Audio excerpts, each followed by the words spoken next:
ವಂಚಿಸುತ್ತಿರುವ ರಾಜ್ಯ ಸರ್ಕಾರಕ್ಕೆ, ಬಡವರನ್ನು ವಂಚಿಸುತ್ತಿರುವ ರಾಜ್ಯ ಸರ್ಕಾರಕ್ಕೆ, ಬಡವರನ್ನು ವಂಚಿಸುತ್ತಿರುವ ರಾಜ್ಯ ಸರ್ಕಾರಕ್ಕೆ, ಬಡವರನ್ನು ವಂಚಿಸುತ್ತಿರುವ ರಾಜ್ಯ ಸರ್ಕಾರಕ್ಕೆ, ಬಡವರನ್ನು ವಂಚಿಸುತ್ತಿರುವ ರಾಜ್ಯ ಸರ್ಕಾರಕ್ಕೆ ಗೋಮಾರಿ ಹಗರಣ, ಗೋಮಾರಿ ಹಗರಣ. ಇಲಾಖೆಯನ್ನು ಸಂಪರ್ಕ ಮಾಡದಲ್ಲೇ ಬೇರೆ ಬೇರೆ ಥರ್ಡ್ ಪಾರ್ಟಿ ಮಾಡಿರೋದ್ರ ಬಗ್ಗೆ ಇದು ಅದು ನಿಜಕ್ಕೂ ಲಕ್ಷಾಂತರ ಜನ ಇದ್ದಾರೆ. ನಮ್ಮ ಹತ್ರ 1000 ಜನ ನಮಗೆ ಬಂದಿದ್ದಾರೆ, ಅದನ್ನು ಗುಂಪಾಗಿ ಬಂದಿದ್ದಾರೆ. ಆದ್ರೆ ನೀವು ಹೇಳಿದ್ರಿ ಯಾರಾದ್ರೂ ಒಬ್ರು ಬನ್ನಿ. ಹಾ, ದಯವಿಟ್ಟು ಒಂದು ನಿಮಿಷ ಸರ್. ನಮಸ್ತೆ. ಗಾಣಿಗರಹಳ್ಳಿಯಲ್ಲಿ ಇರ್ತಕ್ಕಂಥ ಫಲಾನುಭವಿಗಳು ಎಲ್ಲರೂ ಕೂಡ ಬಂದಿದ್ದೀವಿ ಇಲ್ಲಿ. ಕಾರಣ ಏನು ಅಂತಂದರೆ, ನಮಸ್ಕಾರ ಫ್ರೆಂಡ್, ನಮ್ಮ ಚಾನಲ್ ಸಬ್ಸ್ಕ್ರೈಬ್ ಆಗಿ ಹಾಗೆ ಲೈಕ್ ಮಾಡಿ, ಶೇರ್ ಮಾಡಿ ಫ್ರೆಂಡ್.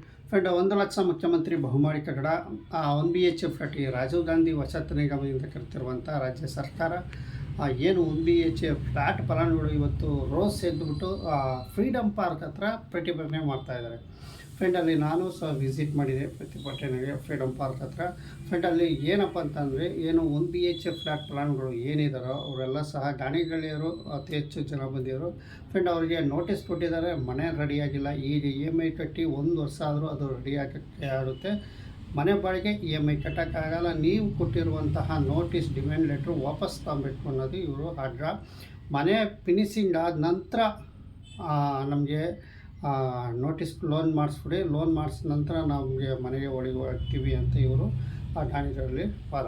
ಅದೇ ಥರ ತೋಟಗಾರರು ಬಂದಿದ್ದರು, ತೋಟಗಾರರು ಸಹ ಬಂದಿದ್ದರು, ನೆಲಗುಳಿಯರು ಬಂದಿದ್ದರು, ಈ ಥರ ಸುಮಾರು ಜನ ಬಂದಿದ್ದರು. ಆದರೆ ಇಲ್ಲಿ ನಿರೀಕ್ಷೆಗೆ ಮೀರಿದಂತಹ ಜನ ಇಲ್ಲಿ ಬಂದಿಲ್ಲ. ಫಾರ್ ಎಕ್ಸಾಂಪಲ್ ಒಂದು 60ರಿಂದ 70 ಜನ ಮಾತ್ರ ಇಲ್ಲಿ ಬಂದಿದ್ದರು. ಇವ್ರು ಕರೆ ಕೊಟ್ಟಿತ್ತು ಸುಮಾರು ಎಲ್ಲ ಕ್ಷೇತ್ರಗಳು ಏನು 1 BHK ಫ್ಲಾಟ್ ರಾಜೀವ್ ಗಾಂಧಿ ವಸತಿ ನಿಗಮ ಏನೇನು ಫ್ಲ್ಯಾಟ್ ಸುಮಾರು 46,000 ಫಲಾನುಭವಿಗಳು ಏನಿದಾರೋ ಕರೆ ಕೊಟ್ಟಿದ್ದಾರಂತೆ. ಬಟ್ ಇಲ್ಲಿ ಬಂದಿರೋ ನೋಡಿದ್ರೆ 70 ಜನ ಫಲಾನುಭವಿಗಳು ಅಷ್ಟೇ ಫ್ರೆಂಡ್. ಇಲ್ಲಿ ಏನು KS ಅವರು ಇಲ್ಲಿ ಪ್ರತಿಭಟನೆಗೆ ಮುಂದಾಳತ್ವ ವಹಿಸಿದರು. ನಿಮಗೆ ಈ ವಿಷಯ ತಿಳಿಸೋದಿಷ್ಟೇ, ಏನು ಪ್ರತಿಭಟನೆಗೆ ಆದಷ್ಟು ಬರಬೇಕು. ನಿಮಗೆ ಈ ವಿಷಯ ಏನಪ್ಪ ಅಂತಂದರೆ, ಈಗ MD ಸರು ಸಹ ರಾಜೀವ್ ಗಾಂಧಿ ವಸತಿ ನಿಗಮ ಏನು ಪ್ರತಿಭಟನೆ ಜಾಗಕ್ಕೆ ಬಂದು ಅವರು ಹಲವಾರು ಹೇಳಿಕೆ ಕೊಟ್ಟಿದ್ದಾರೆ. ಅವು ಏನು ಹೇಳಿಕೆ ಕೊಟ್ಟಿದ್ದಾರೆ ಅಂತ ನಿಮಗೆ ಈ ವಿಡಿಯೋದಲ್ಲಿ ಈಗ ತಿಳಿಸ್ತೀನಿ. ಬನ್ನಿ, ಅವರು ಏನು ರಾಜೀವ್ ಗಾಂಧಿ ವಸತಿ ನಿಗಮದ ಅಧ್ಯಕ್ಷರು ಏನು ವಿಷಯ ತಿಳಿಸಿದ್ದಾರೆ ಅಂತ ಸಂಪೂರ್ಣವಾಗಿ ನಿಮಗೆ ಮಾಹಿತಿ ಕೊಡ್ತೀನಿ. ಇಲಾಖೆಯನ್ನು ಸಂಪರ್ಕ ಮಾಡದಲ್ಲೇ ಬೇರೆ ಬೇರೆ ಥರ್ಡ್ ಪಾರ್ಟಿ ಮಾಡಿರೋದ್ರ ಬಗ್ಗೆ ಇದು ಅದು ನಿಜಕ್ಕೂ ಲಕ್ಷಾಂತರ ಜನ ಇದ್ದಾರೆ. ನಮ್ಮ ಹತ್ರ 1000 ಜನ ನಮಗೆ ಬಂದಿದ್ದಾರೆ, ಅದನ್ನು ಗುಂಪಾಗಿ ಬಂದಿದ್ದಾರೆ. ಆದ್ರೆ ನೀವು ಹೇಳಿದ್ರಿ ಆ ಥರದ್ದು ಏನು ಮಧ್ಯವರ್ತಿ ಇಲ್ಲ, ಇದು ಪ್ರೋಸೆಸ್ ಅಷ್ಟೇ, ನೀವು ನಮಗೆ ಅದಕ್ಕೆ ಸಂಬಂಧ ಇಲ್ಲ ಅನ್ನೋದನ್ನ ಹೇಳ್ತಾ ಇದ್ದೀರಾ. ಆದ್ರೆ ಆ ರೀತಿ ನಿಮ್ಮ ಕಚೇರಿಗೆ ಬಂದು ಹೇಳಿದಾಗ ನೀವು ಅಧಿಕೃತವಾಗಿ ಎರಡು ಮಾಡಬೇಕು. ಒಂದು ಸಂಬಂಧಪಟ್ಟ ಇಲಾಖೆಗೆ ನೀವೇ ದೂರು ಕೊಡಬೇಕು. ನಮ್ಮ ಸಂಸ್ಥೆ ಹೆಸರು ಹೇಳ್ಕೊಂಡು ಮನೆ ಕೊಡ್ತೀವಿ ಅಂತ ಯಾರು ಬರ್ತಾ ಇದ್ದಾರೆ, ದಯವಿಟ್ಟು ಆ ದೂರುಗಳಿಗೆ ಅಂತ ಇದ್ದಾಗ ಅವ್ರ ಮೇಲೆ ಕ್ರಿಮಿನಲ್ ಪ್ರಕರಣ ಆಗೋದಕ್ಕೆ ನೀವು ಇದು ಮಾಡಬೇಕು. ಅವ್ರ ನಿಯರ್ ಬೈ ಪೊಲೀಸ್ ಸ್ಟೇಷನ್ಗೆ ಇಟ್ಕೊಟ್ಟು ಹೇಳ್ಬೇಕು. ಇನ್ನೊಂದು, ನೀವು ಪತ್ರಿಕಾ ಪ್ರಕಟಣೆ ಹೊಡಿಸ್ಬೇಕು. ಯಾರು ಕೂಡ ಮಧ್ಯವರ್ತಿ ಹತ್ರ ಹೋಗಬೇಡಿ, ಯಾರಿಗೂ ಕೂಡ ಅಧಿಕಾರ ಇಲ್ಲ. ಇಲ್ಲಿ ಅರ್ಜಿ ಸಲ್ಲಿಸಿದ್ರೆ ಮಾತ್ರ ಇಲ್ಲಿಯ ನಿಬಂಧನೆಗಳನ್ನು ಅಥವಾ ದುಡ್ಡು ಕೊಡುವಂತ ಆ ಶೆಡ್ಯೂಲ್ ಏನಿದೆ ಅದ್ರ ಪ್ರಕಾರ ನಾವು ಕೊಡುವಂಥದ್ದು. ಇದು ಎಲ್ಲ ಆನ್ಲೈನ್ ಅಲ್ಲಿ ಅಲಾಟ್ಮೆಂಟ್ ಆಗುತ್ತೆ. ಹಾಗಾಗಿ ನೀವು ಯಾರು ಮಧ್ಯವರ್ತಿಗಳ ಮೂಲಕ ಹೋದ್ರೆ ಅದಕ್ಕೆ ನಮಗೆ ಸಂಬಂಧ ಇಲ್ಲ ಅಂತ ಅಧಿಕೃತವಾಗಿ ಪತ್ರಿಕೆ ಹೇಳಿಕೆ ಕೊಡಬೇಕು. ಏನಾಗುತ್ತೆ, ಜನ ಮೋಸ ಹೋಗೋದು ತಪ್ಪತ್ತವಾಗ ಇಲ್ಲಿಲ್ಲ ಅಂದಾಗ. ಯಾಕಂದ್ರೆ ಅವರು ನಮಗೆ ವಂಚನೆ ಆಗಿದೆ, 1000 ಜನ ಆಗಿದ್ದಾರೆ. ಅದ್ರ ಬಗ್ಗೆ ಒಂದು ಪತ್ರಿಕೆ ಹೇಳಿಕೆ ಕೊಡಿ, ಅದು ಒಂದು ಕ್ಲಾರಿಫೈ ಮಾಡಿ. ಇನ್ನೊಂದು ಏನಂದ್ರೆ, ಈಗ ನೀವು ಗಾಣಿಗರಹಳ್ಳಿದು ಸರ್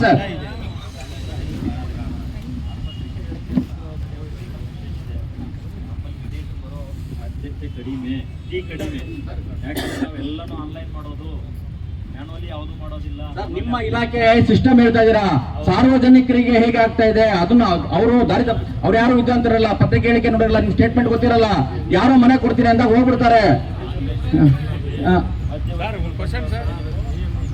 ಅಲ್ಲ, ಇವರಿಗಲ್ಲ, ಅದು ಫಲಾನುಭವಿ ಕೊಡ್ಬೋದು ಮೆಸೇಜ್, ಅವ್ರಿಗೆ 3ನೇ ವ್ಯಕ್ತಿ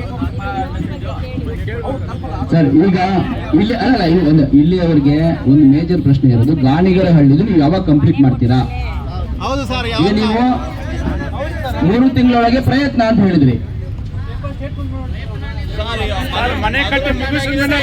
ಈಗ ನೀವು ಲಾಟಿಂಗ್ ತಗೊಳ್ತೀರಾ 2 BHK ಅದು ಯಾವಾಗ ಫಿಕ್ಸ್ ಮಾಡಿದ್ದೀರಾ? ಒಂದು ಸ್ಪೆಸಿಫಿಕ್ ಆಗಿ ಹೇಳಿ. ಮೊದಲು ಅವಾಗ ಏನ್ ಹೇಳಿದ್ರಿ? ಅಲ್ಲ, ಒಂದು ನಿಮಿಷ. ಸರ್ ಮನೆ ಕಟ್ಟಿ ಮನೆಗೆ ಹೋದ್ಮೇಲೆ ಲೋನ್ ಸ್ಟಾರ್ಟ್ ಮಾಡಿ ಸರ್ ಏನಿಲ್ಲ, ನಮ್ಮಲ್ಲಿ ಇಲ್ಲಿ ಗಾಣಿಗಳಲ್ಲಿ ಒಂದೇ ಒಂದು ಪ್ರಶ್ನೆ, ಮನೆ ಯಾವಾಗ ಫಿನಿಶ್ ಮಾಡಿ ನಮಗೆ ಕೊಡ್ತೀರಾ, ಕೀ ಹ್ಯಾಂಡ್ ಓವರ್ ಕೊಡ್ತೀರಾ? ಅದೊಂದೇ. ಇಷ್ಟು ನಿರ್ದಿಷ್ಟವಾಗಿ ಇಂಥ ಟೈಮ್ ಅಂತ ಹೇಳ್ಬಿಟ್ರೆ ನಾವು ಕಾಯ್ತೀವಿ. ಆಗ್ಲೇ 5 ವರ್ಷ 7 ವರ್ಷದಿಂದ ಕಾಯ್ತಾ ಇದೀವಿ. ಅದೊಂದು ಉತ್ತರ ಕೊಡಿ. ಅವಾಗಿಂದ ಬೇಕಾದ್ರೆ ಲೋನ್ ಸ್ಟಾರ್ಟ್ ಮಾಡಿ ಸರ್.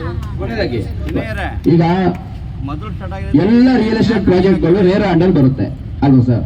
ರೇರಾ ಅಂಡರ್ ಬಂದಿರೋ ಪ್ರಾಜೆಕ್ಟ್ಗಳು ಕಂಪ್ಲೀಟ್ ಆಗಿಲ್ಲ, ಡಿಲೇ ಮಾಡಿದ್ರು ಅಂತಾದ್ರೆ ಅವರು ಕಾಂಪನ್ಸೇಷನ್ ಕೊಡ್ಬೇಕಾಗುತ್ತೆ. ಈಗ ಸರ್ಕಾರದ ವತಿಯಿಂದ ಕಾಂಪನ್ಸೇಷನ್ ಇಲ್ಲ, ಅಥವಾ ನಿರ್ದಿಷ್ಟವಾಗಿ ನೀವು ಡೇಟ್ಗಳನ್ನು ಕೊಡಲ್ಲ ಯಾವುದೇ ರೀತಿ. ಯಾಕಂದ್ರೆ ನೀವು ಲೆಟರ್ ಮೇಲೆ ಲೆಟರ್ ಕಳಿಸ್ತಾ ಇದ್ದೀರಾ ಸರ್, ಯಾವುದು ನಿಮ್ದು ಕ್ಯಾನ್ಸಲ್ ಆಗ್ಬಿಡುತ್ತೆ, ರದ್ದಾಗ್ಬಿಡುತ್ತೆ. ಪಾಪ ಆಲ್ರೆಡಿ ಅವರು ಲೋನ್ಗಳು ತಗೊಂಡಿರೋ ನಮ್ದು ಕ್ಯಾನ್ಸಲ್ ಆಗ್ಬಿಡುತ್ತೆ, ಅಥವಾ ತಗೊಳ್ದೇ ಇರೋರು ಆಲ್ರೆಡಿ ಮಾಡಬೇಕು ಅಂತ ಇರೋರಿಗೆ ಕ್ಯಾನ್ಸಲ್ ಆಗ್ಬಿಡುತ್ತೆ. ಅದೊಂದು ಟೆನ್ಷನ್ ಬೇರೆ. ಅಂದ್ರೆ ಹಾರ್ಟ್ ಅಟ್ಯಾಕ್ ಆದ್ರೂ ಆಯ್ತು ಕೆಲವರಿಗೆ. ಪಾಪ ಅಯ್ಯೋ ಡೇಟ್ ಬಂದ್ಬಿಡ್ತು, ನಂದು ಕೊಟ್ಟಿಲ್ಲ, ನಾನು ಡೇಟ್ ಬಂದು ನಾಳೆ ಡೇಟ್ ಕೊಡಬೇಕು ಅಂತ ಹೇಳ್ಕೊಂಡು ಹಾರ್ಟ್ ಅಟ್ಯಾಕ್ ರಾತ್ರಿ ಮಾಡ್ಕೊಂಡ್ರು ಈ ತರದ್ ಯಾಕೆ ಮಾಡ್ತಿದ್ದೀರಾ ಅಂತ ನಂಗೆ ಗೊತ್ತಾಗ್ತಾ ಇಲ್ಲ. ದಯವಿಟ್ಟು ಆ ಡೇಟ್ಗಳನ್ನ ನಿಲ್ಲಿಸಿ, ಅಥವಾ ಬೇರೆ ಬೇರೆ ಉಪಾಯಗಳನ್ನ ಮಾಡ್ಕೊಳ್ಳಿ. ನೀವು ನಿಮ್ಮ ಉಪಾಯ ನಮ್ಗೆ ಅರ್ಥ ಆಗ್ತಾ ಇದೆ. ಏನು ಡೇಟ್ಗಳು ಕೊಟ್ಬಿಟ್ರೆ ಬೇಗ ಬೇಗ ತಗೊಂಡ್ಬಂದು ಲೋನ್ ಕೊಡ್ತಾರೆ ಅನ್ನೋವಂಥದ್ದನ್ನ ನೀವು ಮಾಡ್ತಾ ಇದ್ದೀರಾ. ಆದ್ರೆ ಅದು ಬೇರೆ ತರ ಸಮಸ್ಯೆ ತಗೊಳ್ತಾರೆ. ಹಾ ಆಯ್ತು, ಇಂಟರ್ಪ್ರಿಟೇಷನ್ ಮಾಡ್ಬಿಡ್ತೀರಲ್ಲ, ಆ ಥರ ಇಲ್ಲ.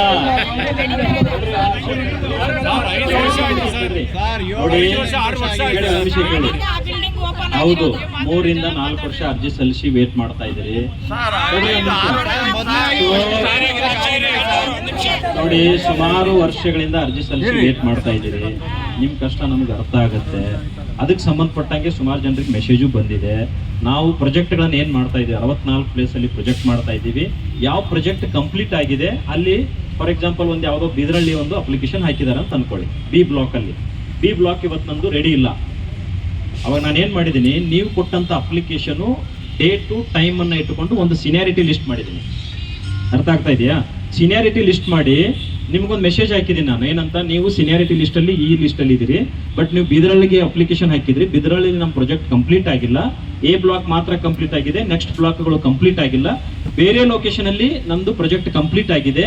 ನಿಮಗೆ ಇಂಟ್ರೆಸ್ಟ್ ಇದ್ದರೆ, ಇಚ್ಛೆ ಇದ್ದರೆ, ಆ ಬಿದರಳ್ಳಿಯನ್ನು ಬಿಟ್ಟು ಬೇರೆ ಲೊಕೇಶನ್ಗೆ ನೀವು ಏನಾದರೂ ಇಚ್ಛೆ ಪಡ್ತಿದ್ರೆ ಅಲ್ಲಿ ಹೋಗ್ಬೋದು ಅಂತೇಳಿ ನಿಮ್ಗೊಂದು ಮೆಸೇಜ್ ಕೊಟ್ಟಿದ್ದೀನಿ.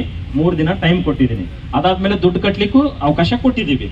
ಆ 3 ದಿನದಲ್ಲಿ ನೀವು ಸೆಲೆಕ್ಟ್ ಮಾಡ್ಕೊಳ್ಳಿಕ್ಕೆ ಅವಕಾಶ ಕೊಟ್ಟಿದ್ದೀವಿ ಆನ್ಲೈನಲ್ಲಿ. ಯಾವ ಮಧ್ಯವರ್ತಿಗಳು ಬರೋ ಅವಶ್ಯಕತೆ ಇಲ್ಲ, ನೀವೇ ಮಾಡ್ಕೊಳ್ಬೇಕು.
ಹೋಗಿ ಆ ಸಂಬಂಧಪಟ್ಟ ಏನ್ ಕೇಸ್ ವರ್ಕರ್ ಇರ್ತಾರೆ ಅವ್ರ ಹತ್ರ ದಾಖಲೆ ತಂದಿ, ಇವರು ಸಮ್ಮುಖದಲ್ಲಿ ಇನ್ನೊಂದಷ್ಟು ನಿಮ್ಮೆಲ್ಲ ಪ್ರಶ್ನೆಗಳನ್ನ ಗೊಂದಲನ್ನ ಕ್ಲಾರಿಫೈ ಮಾಡ್ಕೊಳ್ಳೋಣ.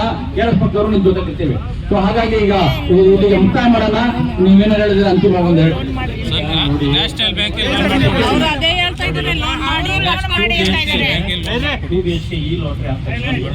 ಜನರೇಟ್ ಆಗಿದ್ರೆ ಅದರಿಂದ 1 BHK ಸ್ಟಾರ್ಟ್ ಮಾಡ್ತೀವಿ. ನೀವು ಲೋನ್ ಮಾಡಿಸಿದವ್ರಿಗೆ ಇಮಿಡಿಯೇಟ್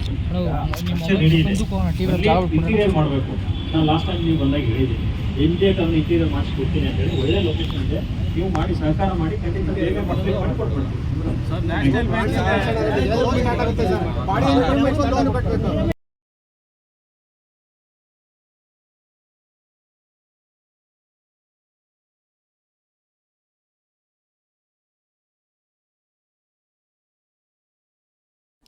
ಫ್ರೀಡಮ್ ಪಾರ್ಕ್ ಹತ್ರ ಏನು ಇವತ್ತು ದಾಣಿಹಳ್ಳಿ ಮತ್ತು ತೋಟಗೆರೆ, ನೆಲಗುಳಿ ಇನ್ನೂ ಹಲವಾರು ಜನ ಇಲ್ಲಿ ಭಾಗವಹಿಸಿದರು. ಸಾಧಾರಣ ಜನ ಜನ ಏನೂ ಬಂದಿರಲಿಲ್ಲ.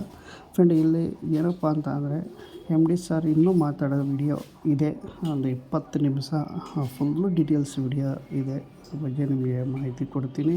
ಯಾವ ಕ್ಷೇತ್ರದಲ್ಲಿ ನೆಳಗುಳಿ ಆಗಿರ್ಬೋದು, ತೋಟಕೆರೆ ಆಗಿರ್ಬೋದು, ಗಾಣನಹಳ್ಳಿ ಆಗಿರ್ಬೋದು, ಎಲ್ಲೆಲ್ಲಿ ಸ್ಟಾಪ್ ಆಗಿದ್ದಾವೆ, ಎಲ್ಲೆಲ್ಲಿ ಕೆಲಸ ನಡೀತಾ ಅದ್ರ ಬಗ್ಗೆ ಸಂಪೂರ್ಣವಾದ ವಿಡಿಯೋ ನಾಳೆ ಪ್ರಸಾರ ಆಗುತ್ತೆ. ಯಾಕೆ 20 ನಿಮಿಷ ಇರೋದ್ರಿಂದ ಅದನ್ನು ಸ್ವಲ್ಪ ಎಡಿಟ್ ಮಾಡಿ ನಿಮಗೆ ಅಪ್ಲೋಡ್ ಮಾಡಬೇಕಾಗತ್ತೆ. ಹಾಗಾಗಿ ನಾನು ನಿಮಗೆ ನೇರವಾಗಿ ನಾಳೆ ವಿಡಿಯೋ ಏನು ರಾಜೀವ್ ಗಾಂಧಿ ವಸತಿ ನಿಗಮದ ಅಧ್ಯಕ್ಷರಾದಂಥ ಬಸವರಾಜ ಮಗಳಿಗೆ ನಾಳೆ ವಿಡಿಯೋ ಅಪ್ಲೋಡ್